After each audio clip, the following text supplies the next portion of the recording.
I'm delighted to be here as part of this collaboration.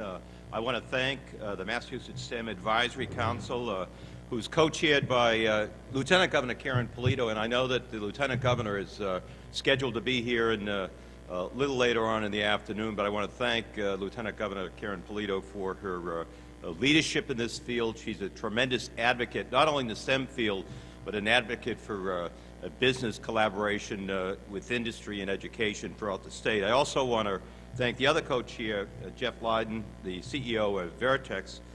Jeff is also a great leader, and in particular I want to thank him for his partnership with the University of Massachusetts.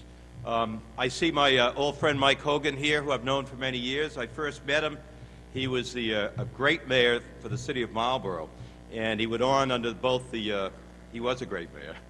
Went on to lead mass development under the administration of both Paul Salucci and Bill Weld, and he's the chairman of the Business Roundtable. So, Mike, it's great to have you here, and thank you for your leadership. I also want to thank the sponsors for their generosity. This wouldn't be possible without the commitment of sponsors. Now, I just got back yesterday. I'm being officially inaugurated this week, so I kicked off the week with a tour of all 5 UMass campuses. And that's what I did yesterday. And I want to say that the university is in really good shape. The university is contributing to the advancement of STEM and the growth of our Commonwealth's workforce in STEM fields, and I'm really delighted about it. I think all of you know that there are approximately 1,300 positions, job openings in Massachusetts that require either a BA or a BS and that are unfilled in STEM fields. It's interesting to note that in the 2013-2014 academic year, UMass, Harvard, MIT, Boston University, Boston College, and Northeastern University awarded 24,000 undergraduate degrees. 6,575 were degrees in the STEM fields. And of those 6,575, only 2,766 remain in Massachusetts. Of those that remain in Massachusetts, 75% are UMass graduates. The University of Massachusetts contributes in so many ways to our STEM economy. We are a leader in innovation. And let's talk about research. In Massachusetts, there are essentially 3 major players in research in the Commonwealth. What do I mean by a major player in research? Well, I'd say a university that does over $600 million in research, that's a major player. It's Harvard, it's MIT, and it's the University of Massachusetts. And much of our research has a focus on those technologies that have a high likelihood of commercialization. What does that mean? Those technologies that are likely to result in the creation of new companies and the creation of new jobs. UMass is a major producer of patents. We're number 3 in Massachusetts. We're 40th at producing patents in the country, and we're 53rd in the world.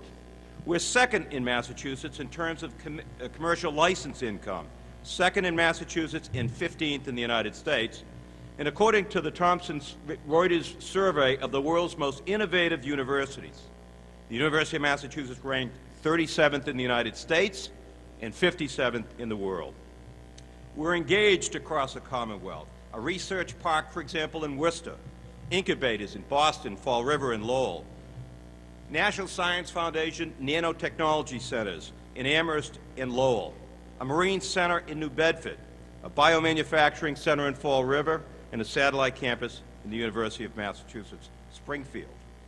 Overall impact is significant. $6 billion in economic activity, 45,000 jobs annually across the state.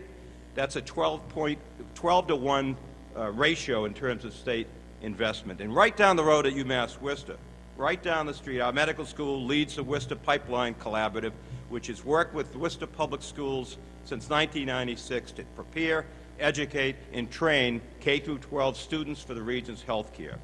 One final point on the university before I introduce the governor. UMass Boston. I don't go to a company that's interested in more STEM grads where they don't say to me, what we really need in STEM, in addition to more grads, we need more people of color in the STEM fields. I've never met a CEO that doesn't say that. That's a fundamental issue. UMass Boston has partnered with Genzyme, and they have a wonderful program to increase the number of STEM graduates. UMass Boston is the only public research university in New England that is majority-minority campus. I believe that over the next few years, the University of Massachusetts Boston will graduate more people of color in the STEM fields than any university in our part of the country. So I'm excited about the University of Massachusetts, excited about our future. I now want to introduce, I'm excited to introduce